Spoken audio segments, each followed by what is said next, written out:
We're live from Georgia, a key battleground state in the race for the White House. In just moments, the current U.S. president will debate the former U.S. president as their party's presumptive nominees, a first in American history. We want to welcome our viewers in the United States and around the world to our studios in Atlanta. This is the CNN presidential debate. This debate is being produced by CNN and is coming to you live on CNN, CNN International, CNN.com, CNN Max, and CNN Espanol. This is a pivotal moment between President Joe Biden and former President Donald Trump in their rematch for the nation's highest office. Each will make his case to the American people with just over 4 months until Election Day.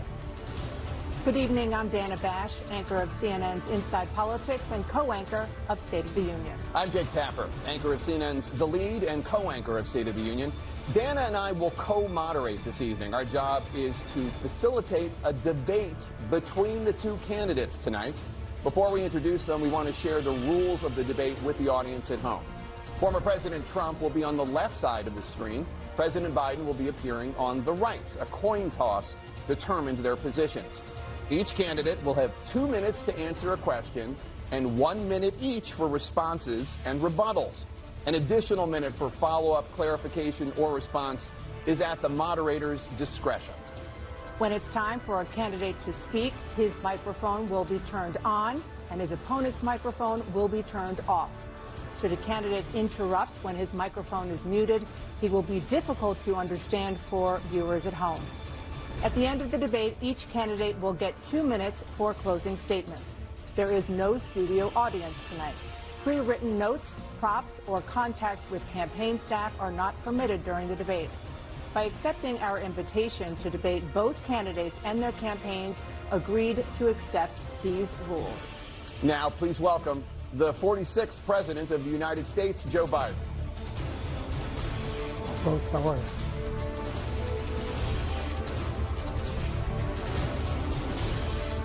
Great to be here. Thank you.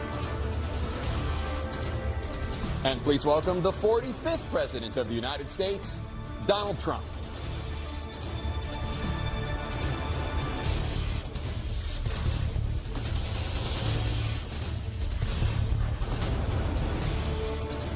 Gentlemen, thanks so much for being here. Let's begin the debate, and let's start with the issue that voters consistently say is their top concern, the economy. President Biden, inflation has slowed, but prices remain high. Since you took office, the price of essentials has increased. For example, a basket of groceries that cost $100 then now costs more than $120. And typical home prices have jumped more than 30%. What do you say to voters who feel they are worse off under your presidency than they were under President Trump? We got to take a look at what I was left when I became president, what Mr. Trump left me. We had an economy that was in free fall. The pandemic was so badly handled. Many people were dying. All he said was, it's not that serious. Just inject a little bleach in your arm. You'll be all right. The economy collapsed. There were no jobs. Unemployment rate rose to 15%. It was terrible. And so what we had to do is try to put things back together again. And that's exactly what we began to do. We created 15,000 new jobs. We brought out the position where we have 800,000 new manufacturing jobs. But there's more to be done. There's more to be done. Working class people are still in trouble. I come from Scranton, Pennsylvania. I come of households where the kitchen table, if the things weren't able to be met during the month, it was a problem. Price of eggs, the price of gas, the price of housing, the price of a whole range of things. That's why I'm working so hard to make sure I deal with those problems. And we're going to make sure that we reduce the price of housing. We're going to make sure we build 2 million new units. We're going to make sure we cap rents so corporate greed can't take over. The combination, what I was left with in corporate greed, is the reason why we're in this problem right now. In addition to that, we're in a situation where if you take a look at all that was done in his administration, he didn't do much at all. By the time he left, things were in chaos, literally chaos.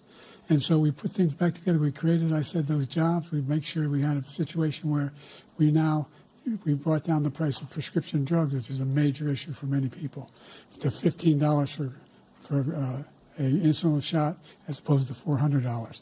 No senior has to pay more than $200 for any drug, all the drugs they can include beginning next year. in a situation and we're going to make that available to everybody, to all Americans. So we're working to bring down the price around the kitchen table, and that's what we're going to get done. Thank you. President Trump? We have the greatest economy in the history of our country. We have never done so well. Everybody was amazed by it. Other countries were copying us. We got hit with COVID, and when we did, we spent the money necessary so we wouldn't end up in a Great Depression, the likes of which we had in 1929. By the time we finished, so we did a great job. We got a lot of credit for the economy, a lot of credit for the military, and no wars, and so many other things. Everything was rocking good. But the thing we never got the credit for, and we should have, is getting us out of that COVID mess. He created mandates that was a disaster for our country. But other than that, we had given them back a country where the stock market actually was higher than pre-COVID, and nobody thought that was even possible. The only jobs he created are for illegal immigrants and bounce-back jobs, a bounce back from the COVID. He has not done a good job. He's done a poor job, and inflation's killing our country. It is absolutely killing us. Thank you. President Biden? Well, look, the greatest economy in the world, he's the only one who thinks that, I think. I don't know anybody else who thinks he had the greatest economy in the world. And, you know, the fact of the matter is that we find ourselves in a situation where his economy, he rewarded the wealthy. He had the largest tax cut in American history, $2 trillion. He raised a deficit larger than any president has in any one term. He's the only president other than Herbert Hoover who's lost more jobs than he had when he began, since Herbert Hoover. The idea that he did something that was significant. And the military, you know, when he was president, they were still killing people in Afghanistan. He didn't do anything about that. When he was president, we were still finding ourselves in a position where you had a notion that we were this safe country. The truth is, I'm the only president this century that doesn't have this decade, that doesn't have any troops dying anywhere in the world like he did. President Trump, I want to follow up if I can. Am I allowed to respond to him? Well, I'm going to ask you a follow-up. You can do whatever you want with the minute that we give you. I want to follow up. You want to impose a 10% tariff on all goods coming into the U.S.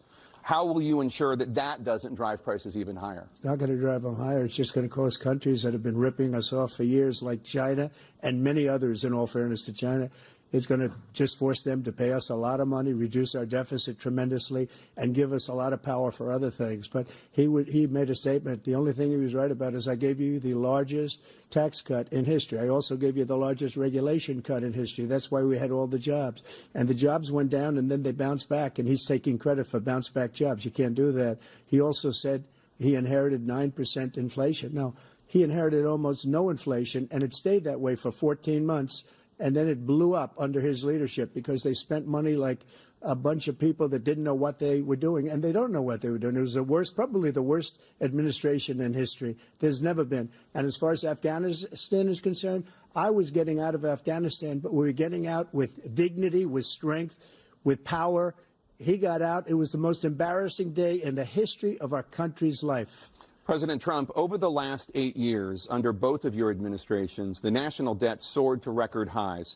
And according to a new nonpartisan analysis, President Trump, your administration approved $8.4 trillion in new debt, while so far, President Biden, you've approved $4.3 trillion in new debt.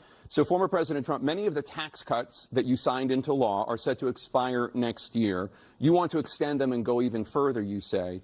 With the U.S. facing trillion-dollar deficits and record debt, why should top earners and corporations pay even less in taxes than they do now? Because the tax cuts spurred the greatest economy that we've ever seen just prior to COVID. And even after COVID, it was so strong that we were able to get through COVID much better than just about any other country.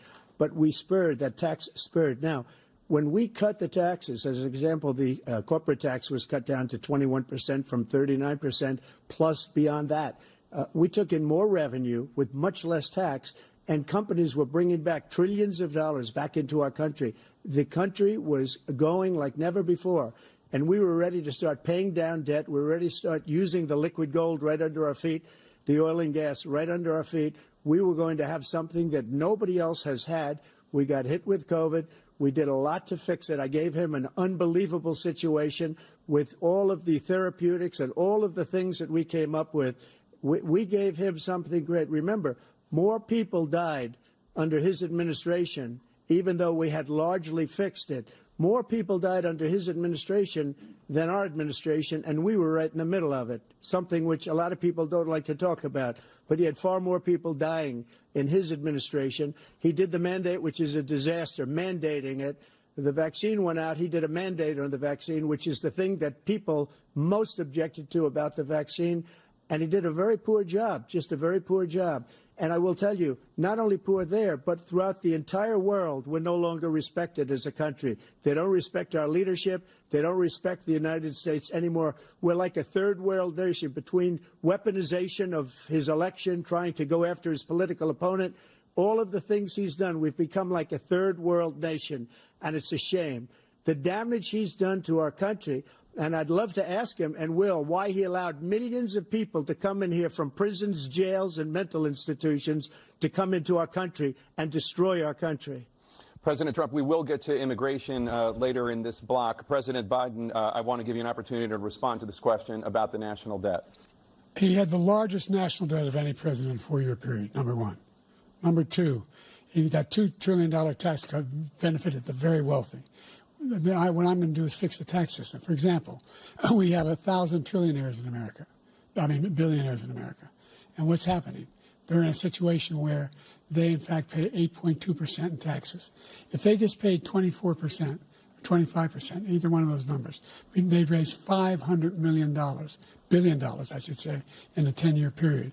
We'd be able to wipe out his debt. We'd be able to help make sure that all those things we need to do, child care, elder care, making sure that we continue to strengthen our health care system, making sure that we're able to make every single solitary person eligible for what I've been able to do with the with the COVID, with dealing with everything we have to do with, look, if we finally beat Medicare. Thank you, President Biden. President Trump? Well, he's right. He did beat Medicare. He beat it to death, and he's destroying Medicare because all of these people are coming in. They're putting them on Medicare. They're putting them on Social Security. They're going to destroy Social Security. This man is going to single-handedly destroy Social Security. These millions and millions of people coming in, they're trying to put them on Social Security. He will wipe out Social Security. He will wipe out Medicare. So he was right in the way he finished that sentence. And it's a shame. What's happened to our country in the last 4 years is not to be believed. Foreign countries, I'm friends with a lot of people, they cannot believe what happened to the United States of America. We're no longer respected. They don't like us. We give them everything they want, and they think we're stupid. They think we're very stupid people. What we're doing for other countries, and they do nothing for us. What this man has done is absolutely criminal. Thank you, President Trump. Dana? This is the first presidential election since the Supreme Court overturned Roe v. Wade. This morning, the court ruled on yet another abortion case, temporarily allowing emergency abortions to continue in Idaho, despite that state's restrictive ban. Former President Trump, you take credit for the decision to overturn Roe v. Wade, which returned the issue of abortion to the states. Correct. However, the federal government still plays a role in whether or not women have access to abortion pills. They're used in about 2/3 of all abortions. As president, would you block abortion medication? First of all, the Supreme Court just approved the abortion bill, and I agree with their decision to have done that, and I will not block it. And if you look at this whole question that you're asking, complex but not really complex. 51 years ago, you had Roe v. Wade, and everybody wanted to get it back to the states. Everybody, without exception. Democrats, Republicans, liberals, conservatives. Everybody wanted it back. Religious leaders. And what I did is I put 3 great Supreme Court justices on the court, and they happened to vote in favor of killing Roe v. Wade and moving it back to the states. This is something that everybody wanted. Now, 10 years ago or so, they started talking about how many weeks and how many this, getting into other things. But every legal scholar throughout the world, the most respected, wanted it brought back to the states. I did that. Now the states are working it out. If you look at Ohio, it was a decision that was an end result that was a little bit more liberal than you would have thought. Kansas, I would say the same thing. Texas is different. Florida is different. But they're all making their own decisions right now. And right now, the states control it. That's the vote of the people. Like Ronald Reagan, I believe in the exceptions. I am a person that believes. And frankly, I think it's important to believe in the exceptions. Some people, you have to follow your heart. Some people don't believe in that.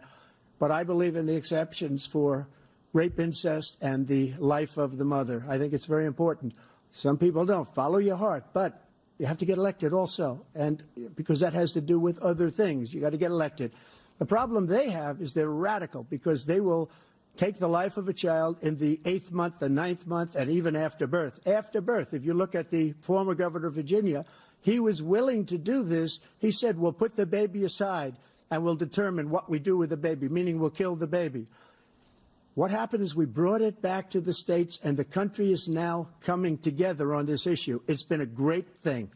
Thank you. President Biden? It's been a terrible thing, what you've done. The fact is that the vast majority of constitutional scholars supported Roe when it was decided, supported Roe.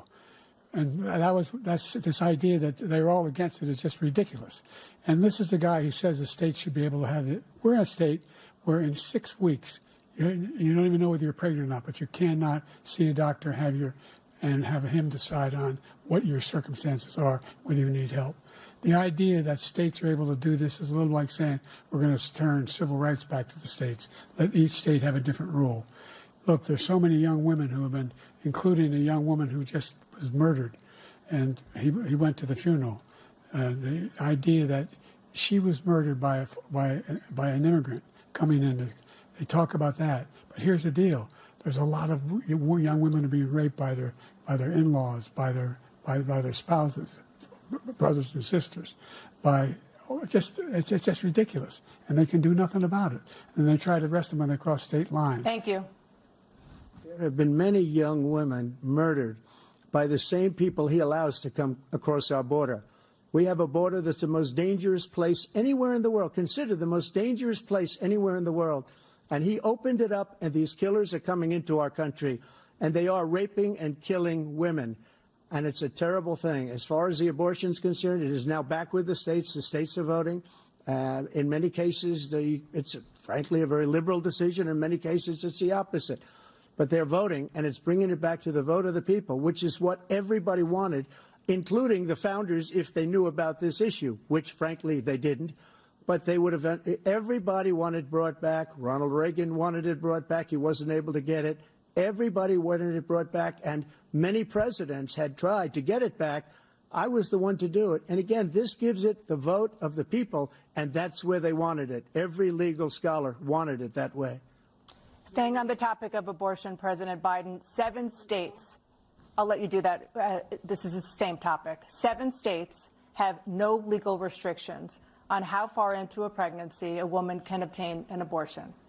Do you support any legal limits on how late a woman should be able to terminate a pregnancy? I supported Roe v. Wade, which had 3 trimesters. The first time is between the woman and the doctor. Second time is between the doctor and an extreme situation.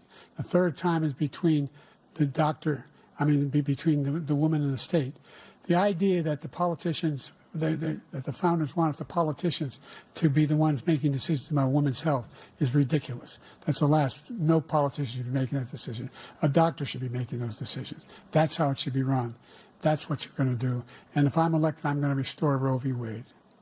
So that means he can take the life of the baby in the 9th month and even after birth, because some states, Democrat run, take it after birth. Again, the former governor of Virginia, put the baby down, then we decide what to do with it. So he's willing to, as we say, rip the baby out of the womb in the 9th month and kill the baby. Nobody wants that to happen, Democrat or Republican. Nobody wants it to happen. You're lying. That is simply not true. The Roe v. Wade does not provide for that. That's not the circumstance. Only if a woman's life is in danger, she's going to die. That's the only circumstance in which that can happen. But we are not for late-term abortion, period. Period, period. Under Roe v. Wade, you have late-term abortion. You can do whatever you want, depending on the state. You can do whatever you want. We don't think that's a good thing. We think it's a radical thing. We think the Democrats are the radicals, not the Republicans. For 51 years, that was the law. 51 years, constitutional scholarship said it was the right way to go. 51 years, and it was taken away because this guy put very conservative members on the Supreme Court. He takes credit for taking it away. What's he going to do? What's he going to do, in fact, if the MAGA Republicans, he gets elected, and the MAGA Republicans control the Congress, and they pass a universal ban on abortion, period, across the board at 6 weeks or 7 or 8 or 10 weeks, something very, very conservative. Is he going to sign that bill? I'll veto it. He'll sign it. Thank you.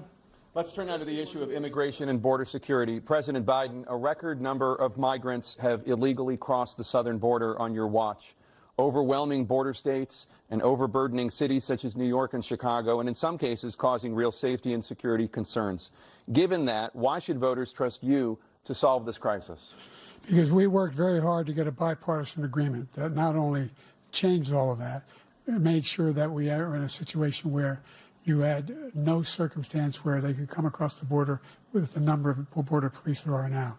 We significantly increased the number of asylum officers. By the way, the Border Patrol endorsed my position. In addition to that, we found ourselves in a situation where when he was president, he was separating babies from their mothers, putting them in cages, making sure the families were separated. That's not the right way to go. What I've done since I've changed the law, what's happened? I've changed it in a way that now you're in a situation where there are 40% fewer people coming across the border illegally. That's better than when he left office. And I'm going to continue to move until we get the total ban on the total initiative relative to what we're going to do with more Border Patrol and more asylum officers. President Trump? I really don't know what he said at the end of that sentence. I don't think he knows what he said either. Look, we had the safest border in the history of our country. The border, all he had to do was leave it. All he had to do was leave it. He decided to open up our border, open up our country to people that are from prisons, people that are from mental institutions, insane asylum, terrorists. We have the largest number of terrorists coming into our country right now, all terrorists, all over the world, not just in South America, all over the world. They come from the Middle East, everywhere. All over the world, they're pouring in. And this guy just left it open. And he didn't need legislation because I didn't have legislation. I said, close the border. We had the safest border in history. In that final couple of months of my presidency, we had, according to Border Patrol, who is great, and by the way, who endorsed me for president, but I won't say that, but they endorsed me for president. Brandon, just speak to him. But look, we had the safest border in history. Now we have the worst border in history. There's never been anything like it. And people are dying all over the place, including the people that are coming up in caravans. Thank you, President Trump. President Biden? The only terrorist who's done anything crossing the border is one who came along and killed and his administration, killed an al-Qaeda person come in and his administration, killed 3 American soldiers.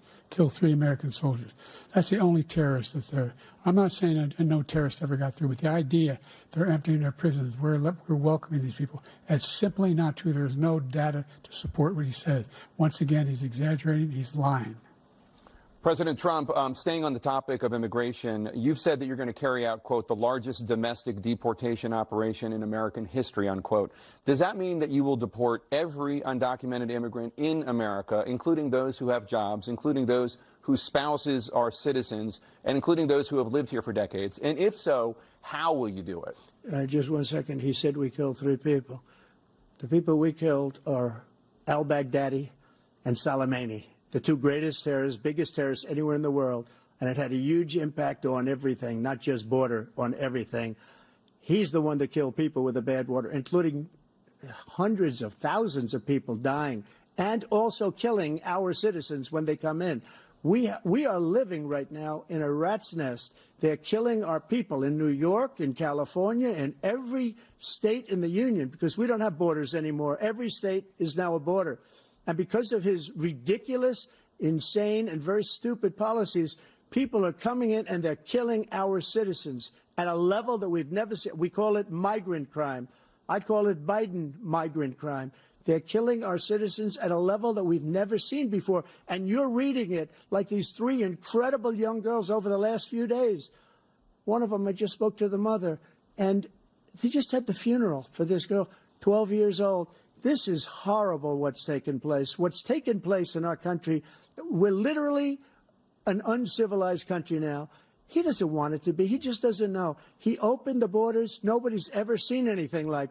And we have to get a lot of these people out, and we have to get them out fast because they're going to destroy our country. Just take a look at where they're living. They're living in luxury hotels in New York City and other places. Our veterans are on the street. They're dying because he doesn't care about our veterans. He doesn't care. He doesn't like the military at all, and he doesn't care about our veterans. Nobody been worse.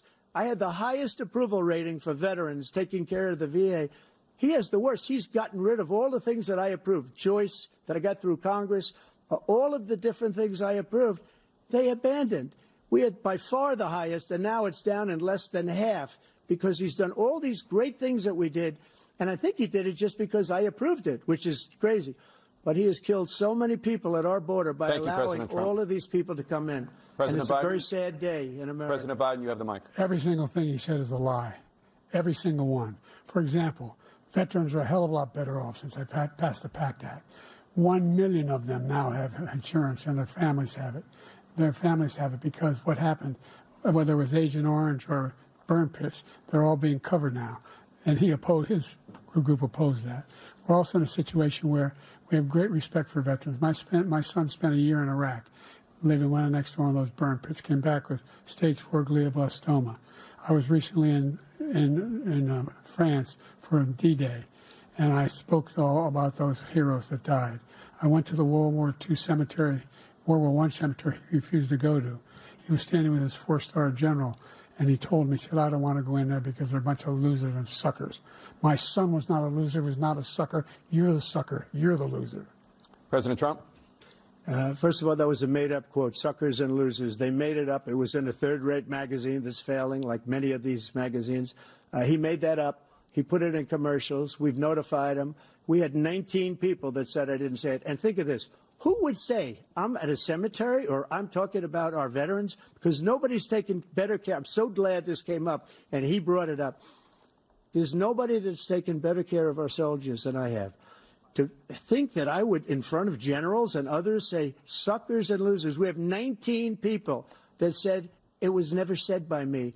It was made up by him, just like Russia was made up, just like the 51 intelligence agents are made up, just like the new thing with the 16 economists are talking. It's the same thing. 51 intelligence agents said that the laptop was Russia disinformation. It wasn't. That came from his son, Hunter.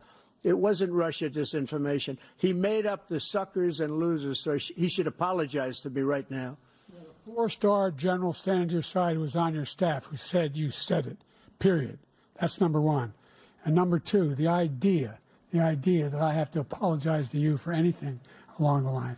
We've done more for veterans than any president has in American history.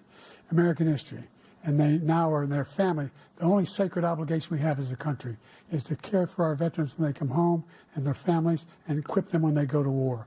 That's what we're doing. That's what the VA is doing now. They're doing more for veterans than ever before in our history. All right. Thank you so much. Let's move to the topic of foreign policy. I want to begin with Russia's war against Ukraine, which is now in its third year. Former President Trump, Russian President Vladimir Putin says he'll only end this war if Russia keeps the Ukrainian territory it has already claimed and Ukraine abandons its bid to join NATO. Are Putin's terms acceptable to you? First of all, our veterans and our soldiers can't stand this guy. They can't stand him. They think he's the worst commander-in-chief, if that's what you call him, that we've ever had. They can't stand him. So let's get that straight. And they like me more than just about any of them. And that's based on every single bit of information. As far as Russia and Ukraine, if we had a real president, a president that knew, that was respected by Putin, he would have never invaded Ukraine. A lot of people are dead right now, much more than people know. You know, they talk about numbers. You can double those numbers, maybe triple those numbers. He did nothing to stop it. In fact, I think he encouraged Russia from going in. I'll tell you what happened. He was so bad with Afghanistan. It was such a horrible embarrassment, most embarrassing moment in the history of our country, that when Putin watched that and he saw the incompetence, that he should have fired those generals, like I fired the one that you mentioned. And so he's got no love lost. But he should have fired those generals. No general got fired for the most embarrassing moment in the history of our country, Afghanistan, where we left billions of dollars of equipment behind. We lost 13 beautiful soldiers, and 38 soldiers were obliterated. And by the way, we left people behind, too. We left American citizens behind. When Putin saw that, he said, you know what? I think we're going to go in and maybe take this was his dream. I talked to him about it, his dream. The difference is he never would have invaded Ukraine. Never. Just like Israel would have never been invaded in a million years by Hamas. You know why? Because Iran was broke with me. I wouldn't let anybody do business with them. They ran out of money. They were broke. They had no money for Hamas. They had no money for anything. No money for terror. That's why you had no terror at all during my administration. This place, the whole world is blowing up under him. President Biden? I've never heard so much malarkey in my whole life. Look, the fact of the matter is that we're in a situation where, let's take the last point first. Iran attacked American troops, caused brain damage for a number of these troops, and he did nothing about it. Recently, not when he was president. They attacked. He said they're just having headaches. That's all it is. He didn't do a thing when the attack took place, number one.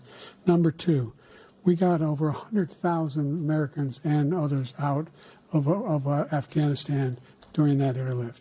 Number three, we found ourselves in a situation where, if you take a look at what Trump did in Ukraine, this guy told Trump, do whatever you want, and do whatever you want. And that's exactly what Trump did to Putin, encourage him, do whatever you want. And he went in. And listen to what he said when he went in. He was going to take Kyiv in 5 days, remember? Because it's part of the old Soviet Union. That's what he wanted to reestablish, Kyiv. And he, in fact, didn't do it at all. He wasn't able to get it done. And they've lost thousands and thousands of troops, 500,000 troops. President Trump, I never come back said to you that. for 1 minute. I just want to go back to my original question, which is, are Putin's terms acceptable to you? Keeping the territory in Ukraine? Acceptable. No, they're not acceptable. But look, this is a war that never should have started. If we had a leader in this war, he led everybody along. He's given $200 billion now or more to Ukraine. He's given $200 billion. That's a lot of money. I don't think there's ever been anything like it. Every time that Zelensky comes to this country, he walks away with $60 billion. He's the greatest salesman ever. And I'm not knocking him. I'm not knocking anything. I'm only saying the money that we're spending on this war, and we shouldn't be spending, it should have never happened. I will have that war settled between Putin and Zelensky as president-elect before I take office on January 20th. I'll have that war settled. People being killed so needlessly, so stupidly, and I will get it settled, and I'll get it settled fast before I take office. President Biden, you have a minute. The fact is that Putin is a war criminal. He's killed thousands and thousands of people. And he has made one thing clear. He wants to reestablish what was part of the Soviet Empire, not just a piece. He wants all of Ukraine. That's what he wants. And then do you think he'll stop there? Do you think he'll stop if he takes Ukraine? What do you think happens to Poland? What do you think of Belarus? What do you think happens to those NATO countries? And so if you want a war, you ought to find out what he's going to do, because if in fact he does what he says and walks away, by the way, all that money we give Ukraine are from weapons we make here in the United States. We give them the weapons, not the money at this point. And our NATO allies have produced as much funding for Ukraine as we have. That's why we're strong. Thank you. Moving on to the Middle East. In October, Hamas attacked Israel, killing more than 1,000 people and taking hundreds of hostages. Among those held and thought to still be alive are 5 Americans. Israel's response has killed thousands of Palestinians and created a humanitarian crisis in Gaza. President Biden, you've put forward a proposal to resolve this conflict, but so far Hamas has not released the remaining hostages, and Israel is continuing its military offensive in Gaza.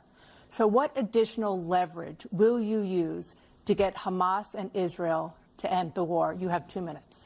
Number one, everyone from the United Nations Security Council straight through to the G7 to the Israelis and Netanyahu himself have endorsed the plan I put forward, which has 3 stages to it. The first stage is trade the hostages for a ceasefire. Second phase is a ceasefire with additional conditions. The third phase is the end of the war. The only one who wants the war to continue is Hamas, number one. They're the only ones standing out. We're still pushing hard to get them to accept. In the meantime, what's happened? in Israel, we're finding that the only thing I've denied Israel was 2,000-pound bombs. They don't work very well in populated areas. They kill a lot of innocent people. We're providing Israel with all the weapons they need and when they need them. And by the way, I'm the guy that organized the world against Iran when they had a full-blown intercontinental ballistic missile attack on Israel. No one was hurt. No one Israeli was accidentally killed, and it just stopped. We saved Israel. We are the biggest producer of support for Israel of anyone in the world. And so there are two different things. Hamas cannot be allowed to be continued. We continue to send our experts and our intelligence people as to how they can get Hamas like we did bin Laden. You don't have to do it. And by the way, they've been greatly weakened, Hamas, greatly weakened, and they should be. They should be eliminated. But you've got to be careful for using certain weapons among population centers. Just going back to Ukraine for 1 second. We have an ocean separating us. The European nations together have spent $100 billion or maybe more than that, less than us.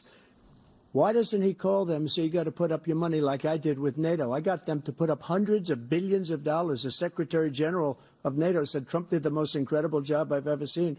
They wouldn't have any. They were going out of business. We were spending almost 100% of the money was paid by us. He didn't do that. He's getting all. You got to ask these people to put up the money. We're over $100 billion more spent, and it has a bigger impact on them because of location, because we have an ocean in between.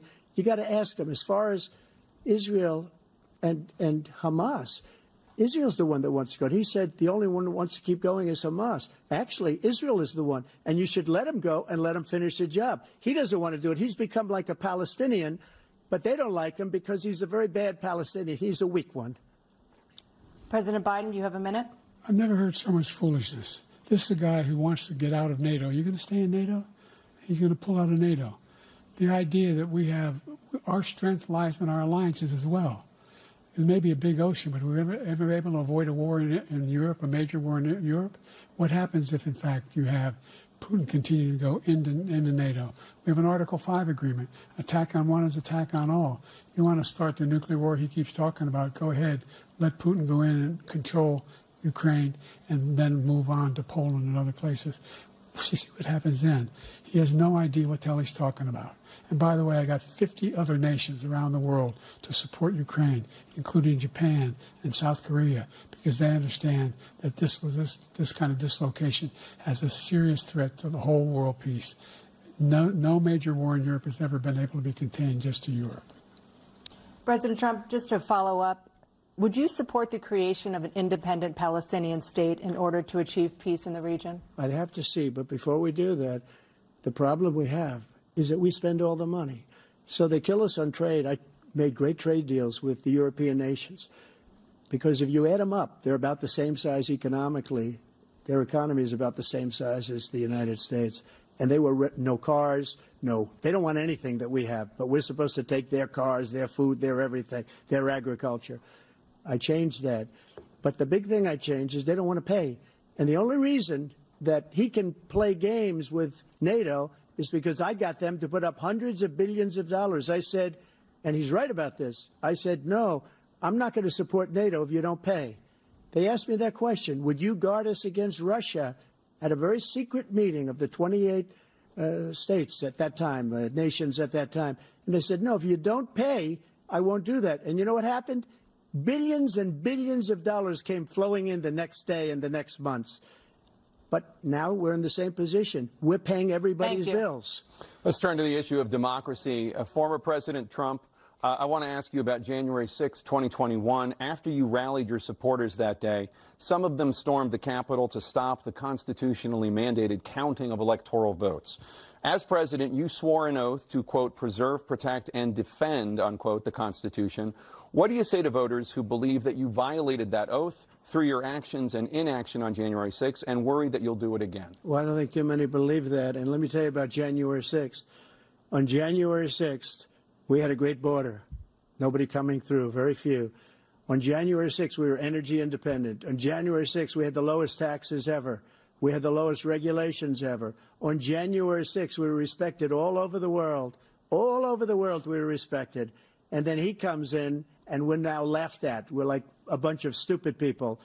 That what happened to the United States' reputation under this man's leadership is horrible, including weaponization, which I'm sure at some point you'll be talking about, where he goes after his political opponent because he can't beat him fair and square. You have 80 seconds left. My question was, what do you say to those voters who believe that you violated your constitutional oath through your actions and inaction on January 6, 2021, and worry that you'll do it again? Well, I didn't say that to anybody. I said peacefully and patriotically. And Nancy Pelosi, if you just watched the news from 2 days ago, on tape to her daughter, who's a documentary filmmaker, they say, but she's saying, oh, no, it's my responsibility. I was responsible for this. Because I offered her 10,000 soldiers or National Guard, and she turned them down. And the mayor in writing, by the way, the mayor, in writing, turned it down, the mayor of D.C. They turned it down. I offered 10,000 because I could see, I had virtually nothing to do. They asked me to go make a speech. I could see what was happening. Everybody was saying they're going to be there on January 6th. They're going to be there. And I said, you know what? There's a lot of people coming. You could feel it. You could feel it, too, and you could feel it. And I said, they ought to have some National Guard or whatever. And I offered it to her. And she now admits that she turned it down. And it was the same day she was, I don't know, she can't be very happy with her daughter because it made her into a liar. She said, I take full responsibility for January 6th. President Biden? Look, he encouraged those folks to go up on Capitol Hill, number one. I sat in the dining room off the Oval Office. He sat there for 3 hours watching, begging, being begged by his vice president and a number of his colleagues on the Republican side as well to do something, to call for a stop, to end it. Instead, they talked about these people being patriots and great patrons of America. In fact, he says he'll now forgive them for what they've done. They've been convicted. He says he wants to commute their sentences and say that no. But he went to every single court in the nation. I don't know how many cases, scores of cases, including the Supreme Court, and they said, no, this guy is responsible for doing what was done. He did do a damn thing, and these people should be in jail, and they should be the ones who are being held accountable. And he wants to let them all out. And now he says if he loses again, such a whiner that he is, that it could be a bloodbath. Thank you, President Biden. President Trump? What they've done to some people that are so innocent, you ought to be ashamed of yourself. What you have done, how you've destroyed the lives of so many people. When they ripped down Portland, when they ripped down many other cities, you go to Minnesota, Minneapolis, what they've done there with the fires all over the city. If I didn't bring in the National Guard, that city would have been destroyed.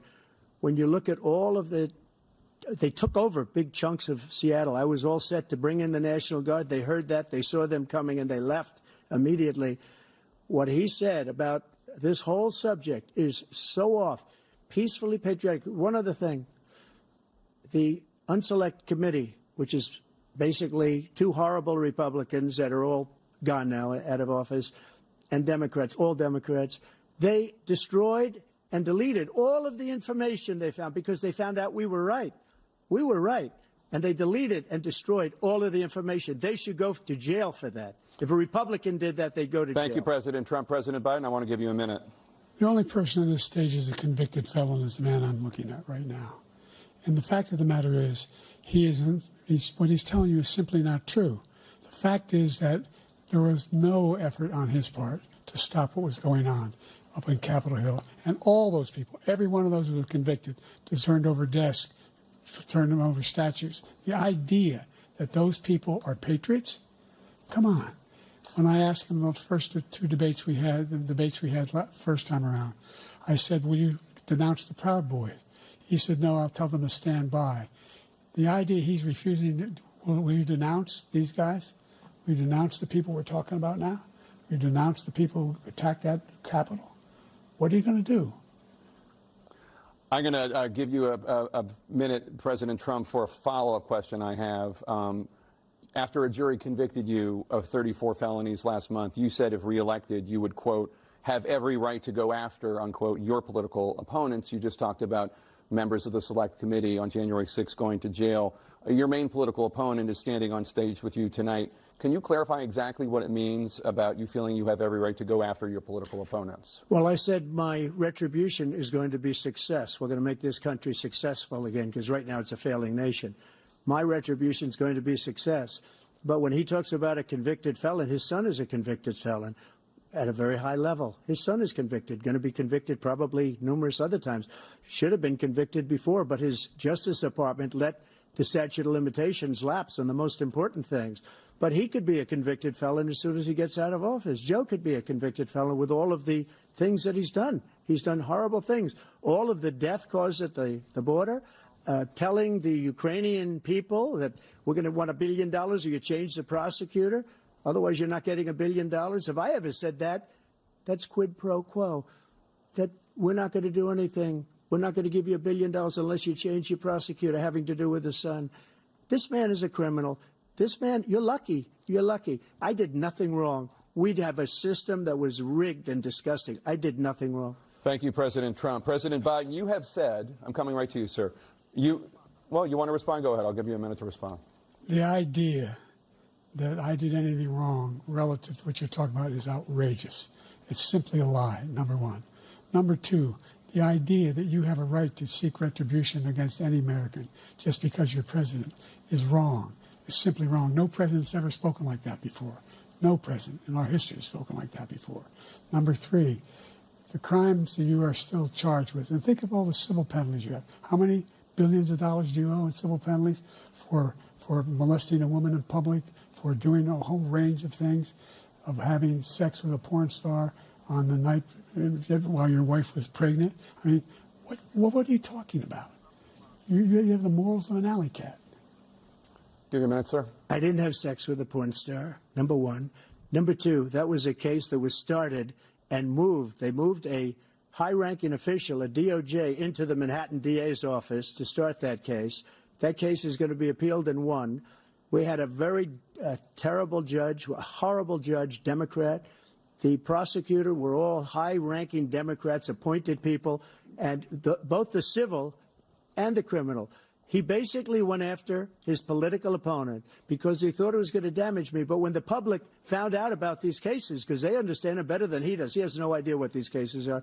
But when they found out about these cases, you know what they did? My poll numbers went up, way up. You know that because you're reporting it. And we took in more money in the last 2 weeks than we've ever taken in the history of any campaign. I don't think any campaign has ever taken. Hundreds of millions of dollars came pouring in because the public knows it's a scam, and it's a guy that's after his political opponent because he can't win fair and square. Thank you, President Trump. President Biden, you have said, quote, Donald Trump and his MAGA Republicans are determined to destroy American democracy. Do you believe that the tens of millions of Americans who are likely to vote for President Trump will be voting against American democracy? The more they know about what he's done, yes. The more they know about what he's done. And there's a lot more coming. He's got a lot of cases down the road coming around. He's got a whole range of issues he has to face. I don't know what the juries will do, but I do know he has a real problem. And so the fact that, could you ever think you heard any president say that I'm going to seek retribution? Do you ever hear any president say that I thought Hitler had some good ideas? What got me involved to run in the first place after my son had died, I decided in Iraq, because of Iraq, I said I wasn't going to run again until I saw what happened in Charlottesville, Virginia. People coming out of the woods carrying swastikas on torches, and singing the same anti-Semitic bile they sang when back in Germany. And the young woman got killed. I spoke to the mother. And they asked him, they said, what do you think of those people? The ones who got killed, the one who tried to stop it, and the ones, he said, I think they're fine people on both sides. What American president would ever say, Nazis coming out of fields, carrying torches, singing the same anti-Semitic bile, carrying swastikas, were fine people? And this is the guy who says Hitler's done some good things. I'd like to know what they are. The good things Hitler's done, that's what he said. This guy has no sense of American democracy. President Trump. Jake, both of you know that story has been totally wiped out, because when you see the sentence, it said 100% exoneration on that story. He just keeps it going. He says he ran because of Charlottesville. He didn't run because of Charlottesville.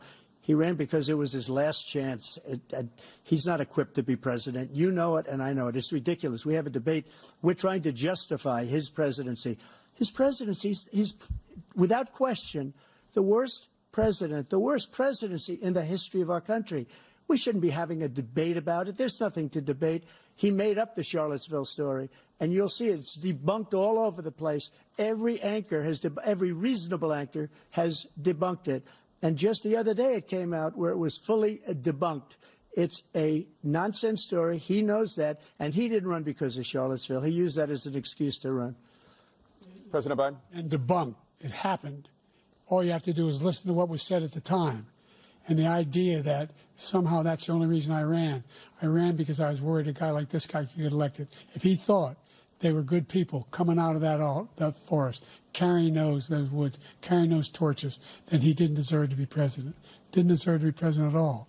And the idea that he's talking about all this being fabricated, we saw with our own eyes. We saw what happened on January 6th. We saw the people breaking through the windows. We saw people occupying his own vice president. Look, there's a reason why 40 of his 44 top cabinet officers refused to endorse him this time. His vice president hasn't endorsed him this time. So why? Why? They know him well. They serve with him. Why are they not endorsing him? Thank you, President Biden. We're going to be right back with more from the CNN presidential debate. Welcome back to the CNN presidential debate live from Georgia. Let's talk about persistent challenges you both faced in your first terms and you'd certainly face again in a second term. President Biden, while black unemployment dropped to a record low under your presidency, black families still earn far less than white families.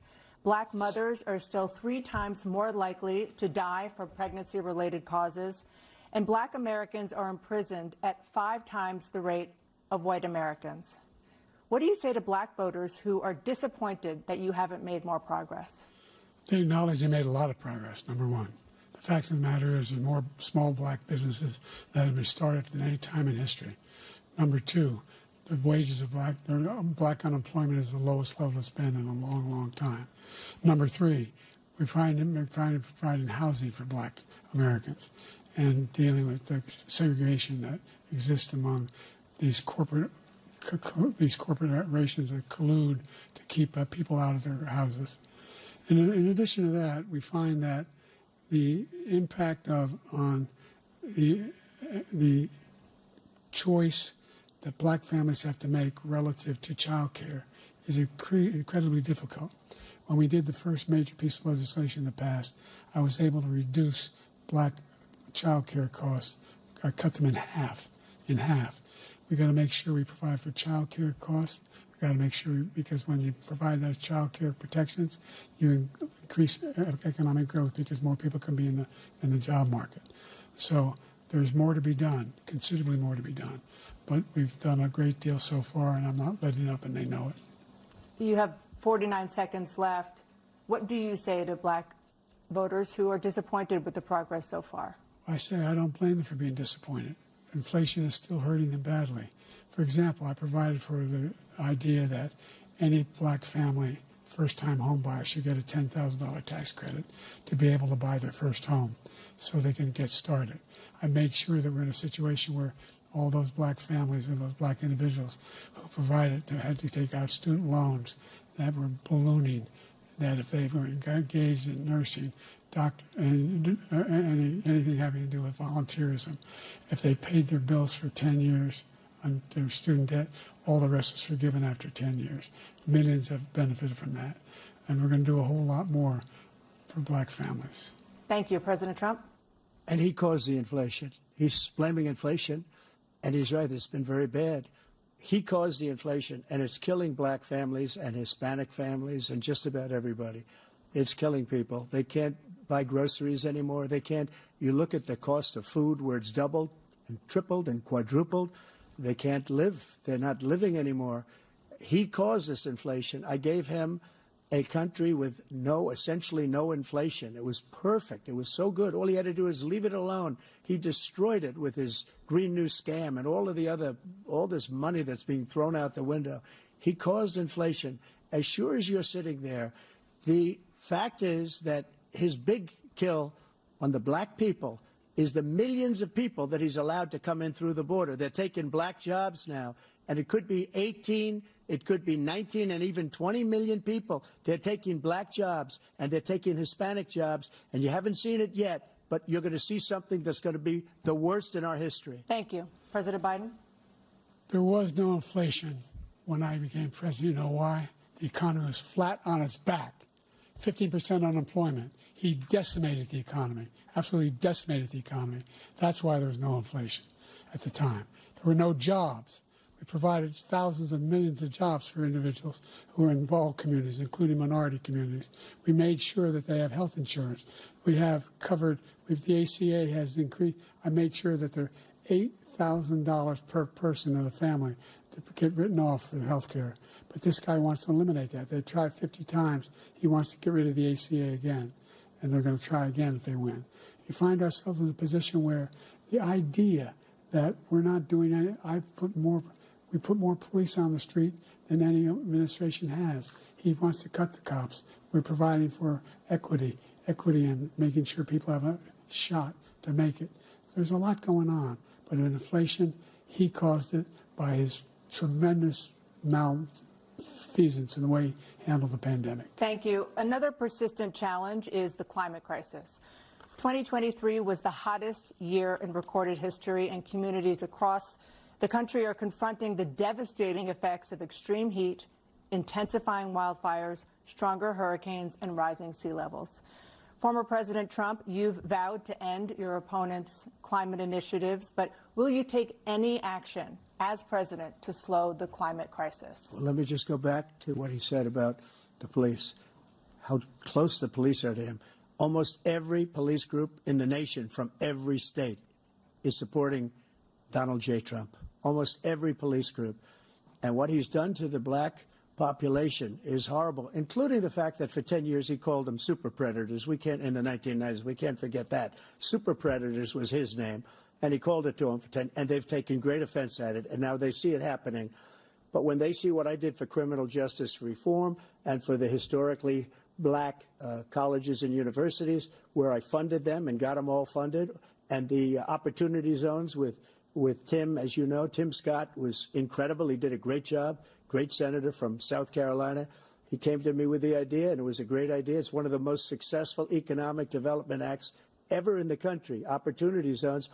And the biggest beneficiary are blacks. And that's why we have the best numbers with them in maybe ever. They're saying ever. I read this morning where ever, the best numbers. He's lost much of the black population because he's done a horrible job for black people. He's also done a horrible job for Hispanics. But wait till you see these millions of people pouring into our country, and they're going to take the jobs, and it's already started, and you haven't seen anything yet. It's a disaster. You've 38 seconds left. President Trump, will you take any action as president to slow the climate crisis? So I want absolutely immaculate clean water, and I want absolutely clean air, and we had it. We had H2O. We had the best numbers ever, and we were using all forms of energy, all forms, everything.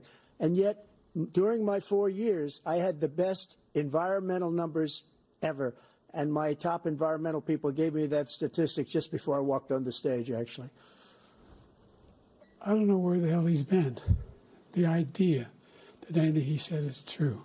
I've passed the most extensive climate change legislation in history.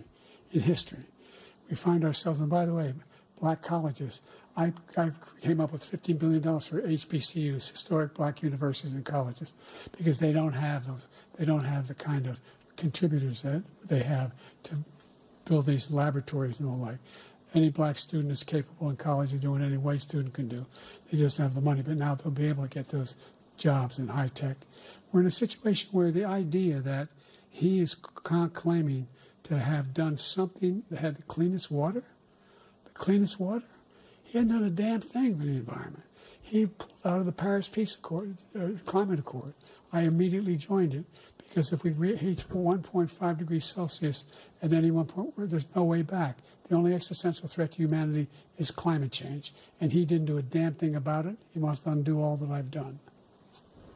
the Paris Accord was going to cost us $1 trillion, and China nothing, and Russia nothing, and India nothing. It was a ripoff of the United States. And I ended it because I didn't want to waste that money because they treat us horribly. We were the only ones. It was costing us money. Nobody else was paying into it. And it was a disaster. But everything that he said just now, I'll give you an example. I heard him say before insulin. I'm the one that got the insulin down for the seniors. I took care of the seniors. What he's doing is destroying all of our medical programs because the migrants coming in, they want everybody. And look, I have the biggest heart on the stage. I guarantee you that. And I want to take care of people. But we're destroying our country. They're taking over our schools, our hospitals, and they're going to be taking over Social Security. He is destroying Social Security, Medicare, and Medicaid. The idea is that we, in fact, we were the only ones of consequence who were not members of the Paris Accord. How can we do anything if we're not able to, the United States can't get its pollution under control? One of the largest polluters in the world, number one. We're making significant progress. By 2035, we will have cut pollution in half. We have made significant progress, and we're continuing to make progress. We set up a climate corps for thousands of young people who will learn how to deal with climate, just like the Peace Corps. And we're moving in directions that are going to significantly change the elements of cause of pollution. But the idea that he claims that he has the biggest heart up here and he's really concerned about pollution and about climate, I've not seen any indication of that.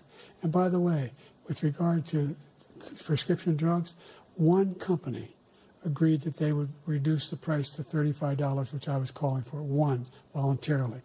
I made sure every company in the world, every pharmaceutical company, cannot have to pay. Thank you.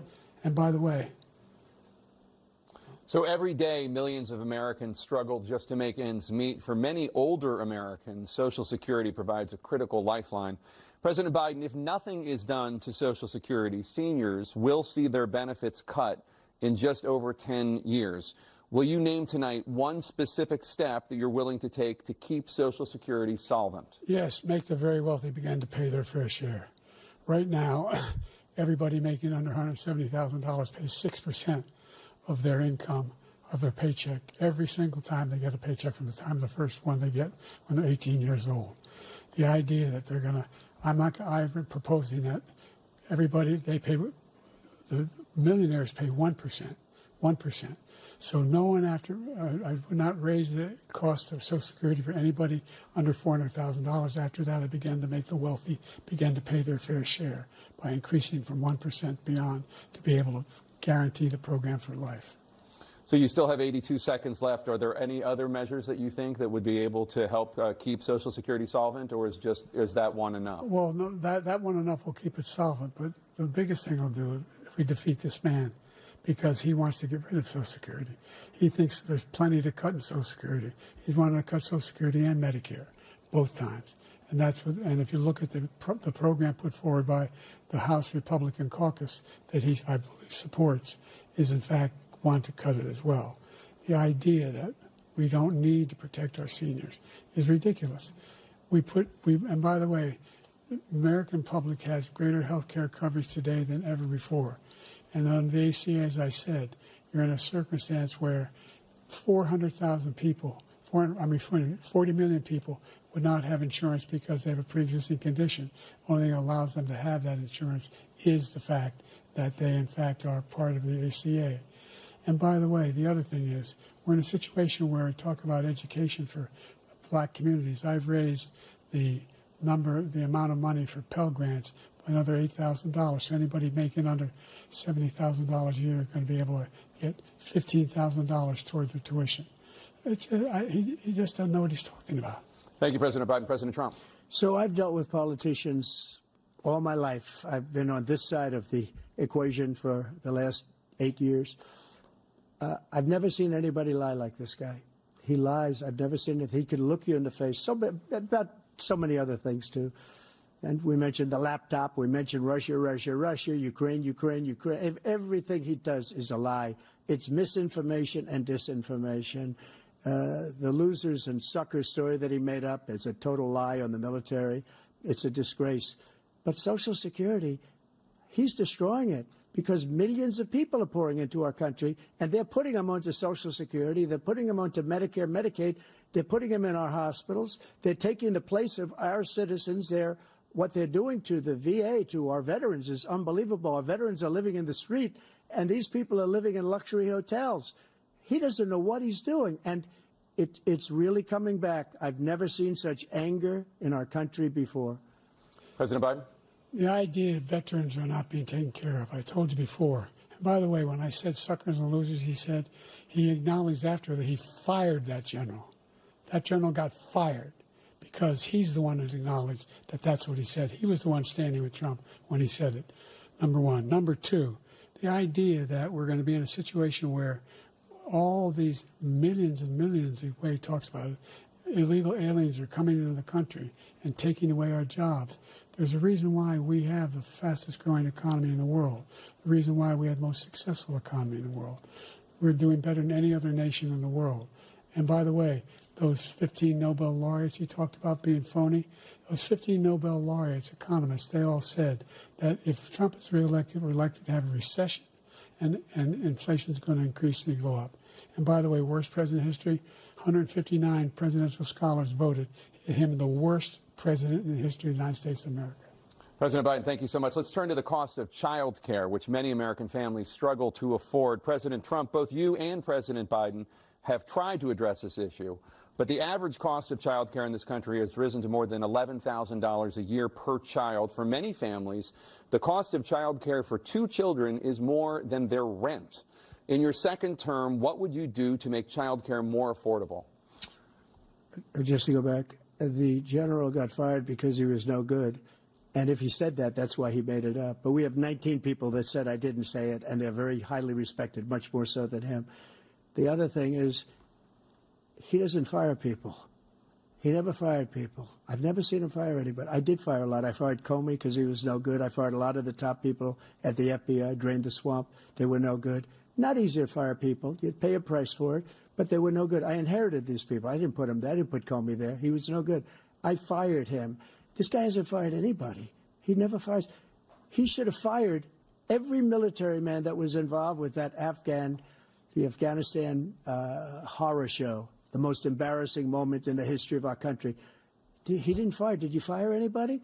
Did you fire anybody that's on the border that's allowed us to have the worst border in the history of the world? Did anybody get fired for allowing 18 million people, many from prisons, many from mental institutions? Did you fire anybody that allowed our country to be destroyed?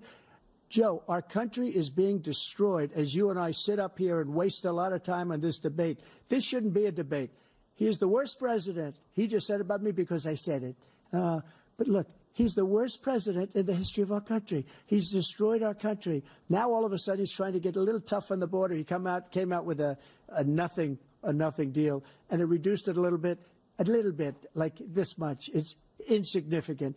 He wants open borders. He wants our country to either be destroyed or he wants to pick up those people as voters. And I don't think we just can't let it happen. If he wins this election, our country doesn't have a chance, not even a chance, of coming out of this rut. We probably won't have a country left anymore. That's how bad it is. He is the worst in history by far. Thank you, President Trump. President Biden? We're the most admired country in the world. We're the United States of America. There's nothing beyond our capacity. We have the finest military in the history of the world, the finest in the history of the world. No one thinks we're weak. No one wants to screw around with us. Nobody, number one. Number two, the idea that we're talking about worst presidents. I wasn't joking. Look it up or go online. 159 or 58, don't hold me the exact number, presidential historians, they've had meetings and they voted who's the worst president in American history. One through best to worst. They said he was the worst in all of American history. That's a fact. That's not conjecture. He can argue they're wrong, but that's what they voted. The idea that he is doing anything to deal with child care, he did for virtually nothing to child care. We should significantly increase the child care tax credit. We should significantly increase the availability of women and men or single parents to be able to go back to work. And we should encourage businesses to hold to have. Thank you, President Biden. Facilities. President Trump, the question was about what would you do to make child care more affordable, if you want to take your minute. Just so you understand, we have polling, we have other things that they rate him the worst because what he's done is so bad. And they rate me, I'll show you, I will show you, and they rate me one of the best, okay? And if I'm given another 4 years, I will be the best. I think I'll be the best. Nobody's ever created an economy like us. Nobody ever cut taxes like us. He's the only one I know. He wants to raise your taxes by 4 times. He wants to raise everybody's taxes by 4 times. He wants the Trump tax cuts to expire. So everybody, including the two of you, are going to pay 4 to 5 times. Nobody ever heard of this before. All my life, I'd grow up and I'd see politicians talking about cutting taxes. When we cut taxes, as I said, we did more business. Apple and all these companies, they were bringing money back into our country. The worst president in history by far, and everybody knows it. President Biden? Look, the fact of the matter is that he's dead wrong about, he's increased the tariff, he will increase the taxes on middle-class people. I said I'd never raise a tax on anybody making less than $400,000. I didn't. But this tariff is 10% tariffs. Everything coming in the country, you know what the economists say? That's going to cost the average American $2,500 a year more because they're going to have to pay the difference in food and all the things that are very important. Number two, he's in a situation where he talks about how he has not raised, he somehow helped the middle class. The middle class has been devastated by you. Now you want a new tax cut of $5 trillion over the next 10 years, which is going to fundamentally bankrupt the country. You had the largest deficit of any president in American history, number one. Number two, you have not, in fact, made any contact, any progress with China. We are at the lowest trade deficit with China since 2010. Thank you, President Biden. Thank you, President Biden. Let's discuss an epidemic impacting millions of Americans that both of you have made a top priority in your first term, the opioid crisis. And for both of you, the number of overdose deaths in this country has gone up. Under your term, it went up. Under your term, it has gone up. Former President Trump, despite the efforts that both of you have made, more than 100,000 Americans are dying from overdoses every year, primarily from fentanyl and other opioids. What will you do to help Americans right now in the throes of addiction who are struggling to get the treatment they need? To finish up, we now have the largest deficit in the history of our country under this guy. We have the largest deficit with China. He gets paid by China. He's a Manchurian candidate. He gets money from China. So I think he's afraid to deal with them or something. But do you notice he never took out my tariffs because we bring in so much money with the tariffs that I imposed on China. He never took them away. He can't because it's too much money. It's tremendous. And we saved our steel industries, and there was more to come, but he hasn't done that. But he hasn't cut the tariffs because he can't, because it's too much money. But he's got the largest deficit in the history of our country, and he's got the worst situation with China. China's going to own us if you keep allowing them to do what they're doing to us as a country. They are killing us as a country, Joe, and you can't let that happen. You're destroying our country.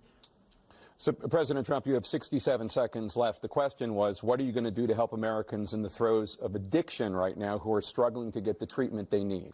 Jake, we were doing very well at addiction until the COVID came along. We had the 2.5, almost 3 years of like nobody's ever had before, any country, in every way. And then we had to get tough, and it was the drugs pouring across the border it started to increase. We got great equipment. We bought the certain dog that's the most incredible thing that you've ever seen, the way they can spot it. We did a lot, and we were getting very low numbers, very, very low numbers. Then he came along. The numbers, have you seen the numbers now? It's not only the 18 million people that I believe is even low because the gotaways, they don't even talk about gotaways. But the numbers of the amount of drugs and human trafficking in women coming across our border, the worst thing I've ever seen, at numbers that nobody's ever seen under him because the border's so bad. But the number of drugs coming across our border now is the largest we've ever had by far. President Trump, thank you. President Biden? Fentanyl and the byproducts of fentanyl went down for a while. And I wanted to make sure we use the machinery that can detect fentanyl, these big machines that roll over everything that comes across the border. And it costs a lot of money. That was part of this deal we put together, this bipartisan deal. More fentanyl machines, more be able to detect drugs, more numbers of agents, more numbers of all the people at the border. And when we had that deal done, he called his Republican colleagues, said, "Don't do it. It's going to hurt me politically." No, he never argued it's not a good bill. It's a really good bill. We need those machines. We need those machines. And we're coming down very hard in every country in Asia in terms of precursors for fentanyl. And Mexico is working with us to make sure they don't have the technology to be able to put it together. That's what we have to do. We need those machines. Thank you, President Biden. President Trump, and again, the question is about Americans in the throes of addiction right now, struggling to get the treatment they need. Well, this does pertain to it. He ended Remain in Mexico. He ended catch and release. I made it catch and release in Mexico, not catch and release here. We had so many things that we had done, hard negotiations with Mexico, and I got it all for nothing. It's just like when you have a hostage. We always pay $6 billion for a hostage. Every time we say it's a hostage. Now we have a hostage, a Wall Street Journal reporter, I think a good guy, and he's over there because Putin is laughing at this guy, probably asking for billions of dollars for the reporter. I will have him out very quickly, as soon as I take office. Before I take office, I said by literally as soon as I win the election, I will have that reporter out. He should have had him out a long time ago, but Putin's probably asking for billions and billions of dollars because this guy pays it every time. We had 2 cases where we paid $6 billion for 5 people. I got 58 people out, and I paid essentially nothing. Thank you, President Trump. Dana? Let's turn to concerns that voters have about each of you. President Biden, you would be 86 at the end of your second term. How do you address concerns about your capability to handle the toughest job in the world well into your 80s? Well, first of all, I spent half my career being criticized as being the youngest person in politics. I was the second youngest person ever elected to the United States Senate, and now I'm the oldest. This guy's 3 years younger and a lot less competent. I think that just look at the record. Look at what I've done. Look how I've turned around the horrible situation he left me. As I said, 15 million new jobs, 800,000 manufacturing jobs, more investment in America, over billions of dollars in private investment in enterprises that we are growing. By the way, we brought an awful lot of people. The whole idea of computer chips, we used to have 40% of the market. We invented those chips, and we lost it because he was sending people to find the cheapest jobs overseas and to bring home a product. So I went to South Korea. I convinced Samsung to invest billions of dollars here in the United States. And guess what? Those fabs, they call to build these chips, those fabs pay over $100,000. You don't need a college degree for them. And there's billions, about $40 billion already being invested and being built right now in the United States, creating significant jobs for Americans from all over the world. President Biden, you have 40 seconds left. Would you like to add anything? Yeah, I would. The idea that somehow we are this failing country. I never heard a president talk like this before. We're the envy of the world. Name me a single major country president who wouldn't trade places with the United States of America for all our problems and all our opportunities. We're the most progressive country in the world in getting things done. We're the strongest country in the world. We're a country in the world who keeps our word, and everybody trusts us, all of our allies, and those who he coddles up to, from Kim Jong-un, he sends love letters to, and Putin, etc. They don't want to screw around with us. Thank you. Former President Trump, to follow up, you would be 82 at the end of your second term. What do you say to voters who have concerns about your capabilities to serve? Well, I took 2 tests, cognitive tests. I aced them, both of them, as you know. We made it public. He took none. I'd like to see him take one, just one, a real easy one. Like go through the first 5 questions. He couldn't do it. But I took 2 cognitive tests. I took physical exams every year.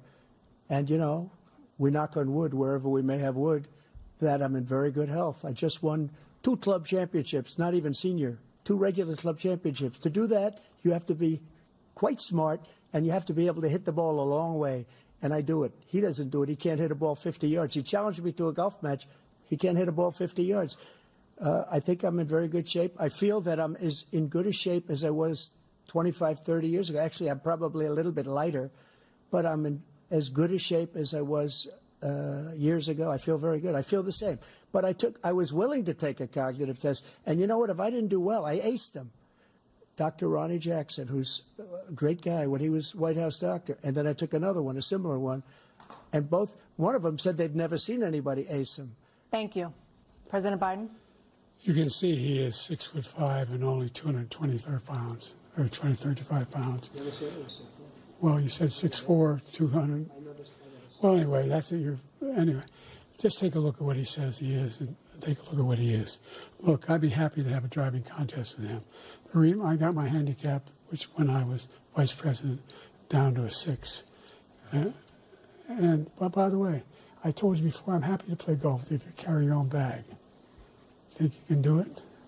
That's the biggest lie. That he's a 6 handicap of all. I was at 8 handicap. Yeah. 8.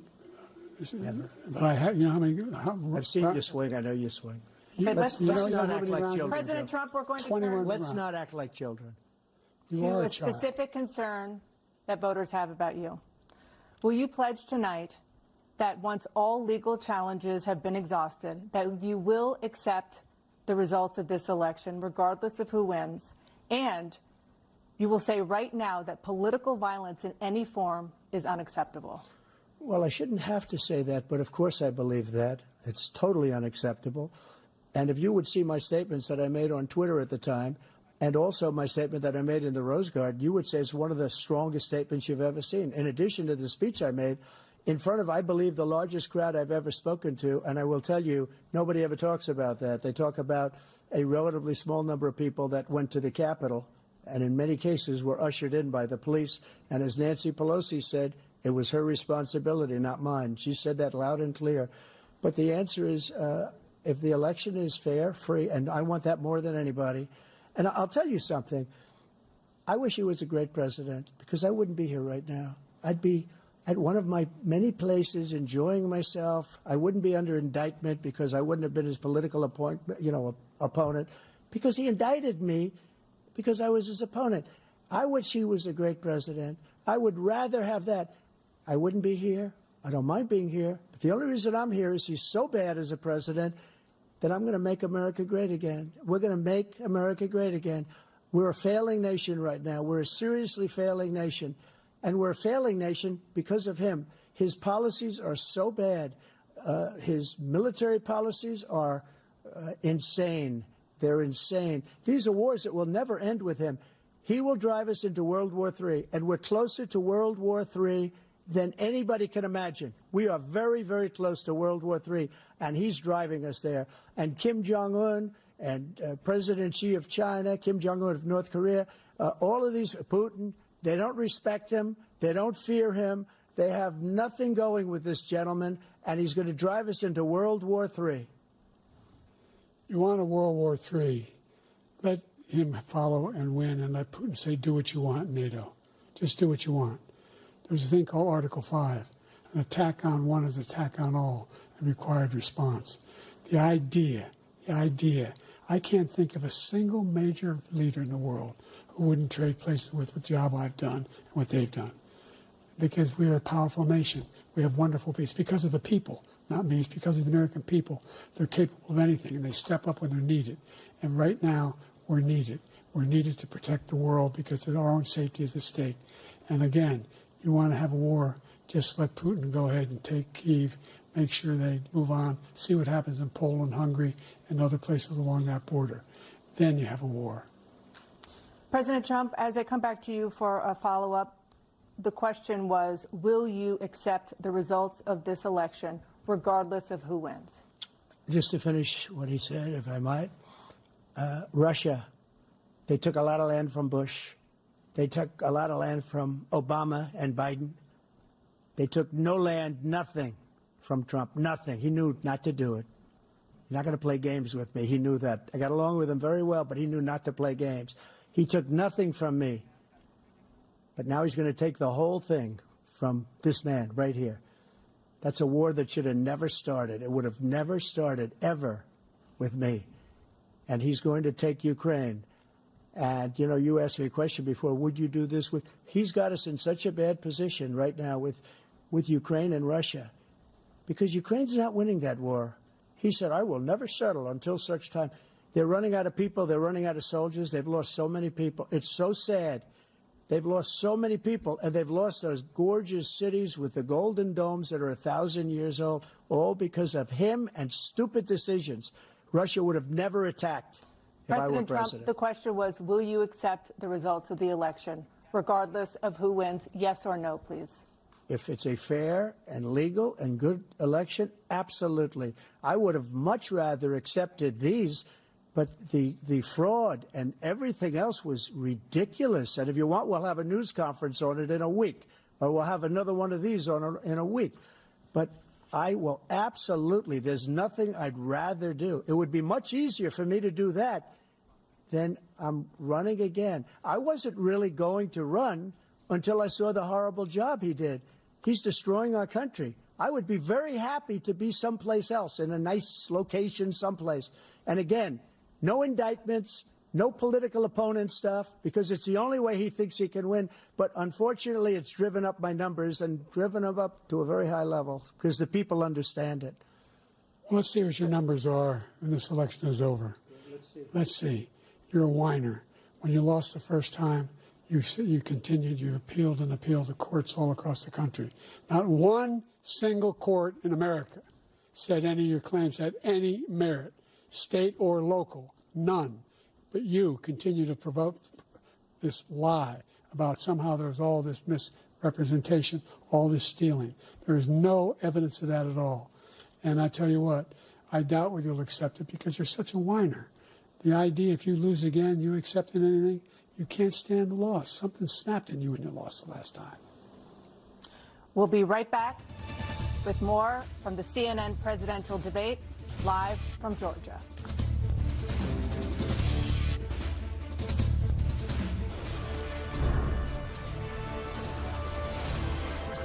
It is now time for the candidates to deliver their closing statements as predetermined by a coin toss. We're going to begin with you, President Biden. You have 2 minutes. We've made significant progress from the debacle that was left by President Trump in his last term. We find ourselves in a situation where, number one, we have to make sure that we have a fair tax system. I ask anyone out there in the audience, or anyone out watching this debate, do you think the tax system is fair? The fact is that I said nobody even making under $400,000 had a single penny increase in their taxes, and will not. And if I'm reelected, that'll be the case again. But this guy has increased your taxes because of the deficit. Number one, he's increased inflation because of the debacle he left after the way he handled the pandemic. And he finds himself in a position where he now wants to tax you more by putting a 10% tariff on everything that comes into the United States of America. What I did, when, for example, he wants to get rid of the ability of Medicare for us to be able to negotiate drug prices with the big pharma companies. Well, guess what? We got it down to $35 for insulin instead of $400. No more than $2,000 for every senior, no matter how much prescription they need. You know what that did? That reduced the federal debt by $160 billion over 10 years because the government doesn't have to pay the exorbitant prices. I'm going to make that available to every senior all along, and it's happening now, and everybody in America. He wants to get rid of that. I'm going to make sure that we have child care. We're going to significantly increase the credits people have for child care. I'm going to make sure we do something about what we're doing on lead pipes and all the things that are causing health problems for people across the country. We're going to continue to fight to bring down inflation and give people a break. Thank you, President Biden. President Trump, you now have 2 minutes for your closing statement. Like so many politicians, this man is just a complainer. He said, we want to do this, we want to do that, we want to get rid of this tax, that tax. But he doesn't do anything. All he does is make our country unsafe by allowing millions and millions of people to pour in. Our military doesn't respect him. We look like fools in Afghanistan. We didn't stop Israel. It was such a horrible thing that would have never happened. It should have never happened. Iran was broke. Anybody that did business with Iran, including China, They couldn't do business with the United States. They all passed. Iran was broke. They had no money for Hamas or Hezbollah, for terror, no money whatsoever. Again, Ukraine should have never happened. He talks about all this stuff, but he didn't do it. For 3.5 years, we're living in hell. We have the Palestinians and we have everybody else rioting all over the place. You talk about Charlottesville. This is 100 times Charlottesville, 1,000 times. The whole country is exploding because of you, because they don't respect you, and they have to respect their president, and they don't respect you throughout the world. What we did was incredible. We rebuilt the military. We got the largest tax cut in history, the largest regulation cut in history. The reason he's got jobs is because I cut the regulations that gave jobs, but he's putting a lot of those regulations back on. All of the things that we've done, nobody's never seen anything like. Even from a medical standpoint, right to try, where we can try space-age materials instead of going to Asia or going to Europe and trying to get when you're terminally ill. Now you can go and you can get something. You sign a document. They've been trying to get it for 42 years. But you know what we did for the military was incredible. Choice for our soldiers, where our soldiers, instead of waiting for 3 months to see a doctor, can go out and get themselves fixed up and readied up and take care of themselves, and they're living. And that's why I had the highest approval rating in the history of the VA. So all of these things, we're in a failing nation, but it's not going to be failing anymore. We're going to make it great again. Thank you, former President Trump, President Biden. Stay with us because we have full analysis of this debate. Anderson Cooper and Aaron Burnett starts now on CNN.